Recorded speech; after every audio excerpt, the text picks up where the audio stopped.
is there a danger in continuing to say the other side's the boogeyman, the other side's the boogeyman, watch out?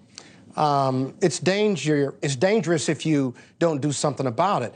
Those reports, the risk is real. They didn't say it was going to happen, but you saw in the midterms where you had white Republican extremists who were out in front of certain voting polls, I think in Texas, where they were holding guns and asking people for ID.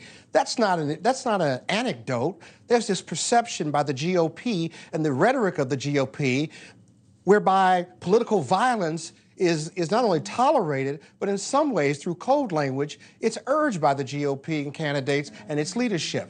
You can't deny that. One polling place in Texas seems like an awfully big stretch, is it not? I mean, look, Leland, I think that our political leaders have played into this. This isn't just a Republican issue, and you have to be honest about that, Name one Scott. Democratic organization so that you don't armed think, themselves and stood in front of a voting poll. You don't think Democrats or the president saying that Republicans are the party of extremists or racists is insulting to Republican voters? Look at January 6th insurrection. That's not representative of every Republican voter in the country, Scott? But the so when the president says that, you don't think that inflames language? The Republican Party has white, far-right extremists. And they believe in political violence. So every person in the Republican Party is an extremist? No, not everyone. Millions of Americans are watching Leland's show. There's a big section, including MAGA supporters, that believe in political violence, and it's manifested itself. Every person who voted for Trump does not believe in political violence. I didn't say that. Big is a relative term, right? We're talking about one polling place. Of course it's a relative term. Okay, it's the same as saying all Democrats are for ballot box stuffing because you see shenanigans. Or ballot harvesting. Or you see shenanigans Democrats in Chicago. have never stuffed boxes since Daley. Oh, right, yeah. Okay, well, at least there's some Rich Daley, okay. Now, hold on. But this is serious because people see this and they say, look, if you're going to paint us as extremists, then what's wrong with us acting like extremists? This is from the University of Dayton, Providence, Ohio, which got $350,000 from the federal government, our tax money, to create the pyramid of far-right radicalization. Okay? It basically is the old food triangle pyramid thing. I always ate too much at the top. But anyway, in the bottom is the Republican National Committee, okay, in Fox News and the Heritage Foundation. As soon as you start paying, the federal government starts paying for studies that say the RNC is a violent organization, I mean, how is that not going to be a problem? I don't think that report says that the RNC was a violent organization. The RNC is listed in the pyramid. They're smaller size of group, increased level of extremism. Hey.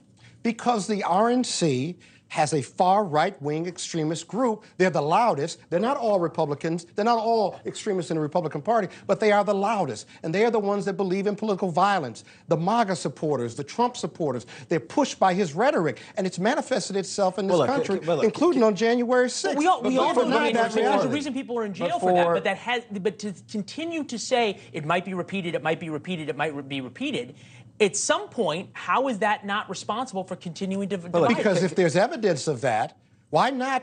If the government didn't say that threat is there and something negative or violent happened, you'd be criticizing DHS for not putting a warning out. So then, Scott, then I say you target those specific individuals, which I think most Republicans would agree with, and you deal with that appropriately. But I think they have this broad stroke swath to just say, well, these people are extremists, as if every person who's a Republican. I mean, I have to tell you, Scott, that turns a lot of people off, and it makes them think that you're othering them. But that's not healthy. That's not healthy. You and other Republicans are telling yourself. If those individuals who are far right and they make up and they believe in the Heritage Foundation, Fox News, Donald Trump, and MAGA, they've manifested their political violence, and that's why they're on that list. So 40%, of Americans, but a lot of them who affiliate with them. Though? I don't know.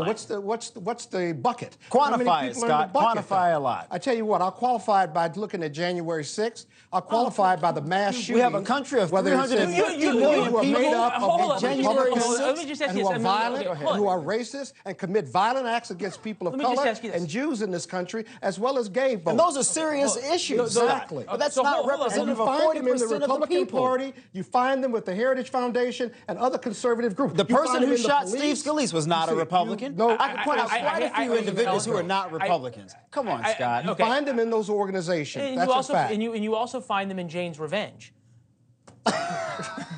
Okay, you also find them in Antifa. What's the question? Okay, right. No, that's what I give myself the last word, gentlemen. It's good to see you both. Leland. Thanks for watching. Go to newsnationnow.com to find NewsNation on your television provider. And don't forget to subscribe. Click the red button to get more of NewsNation's fact-driven, unbiased coverage.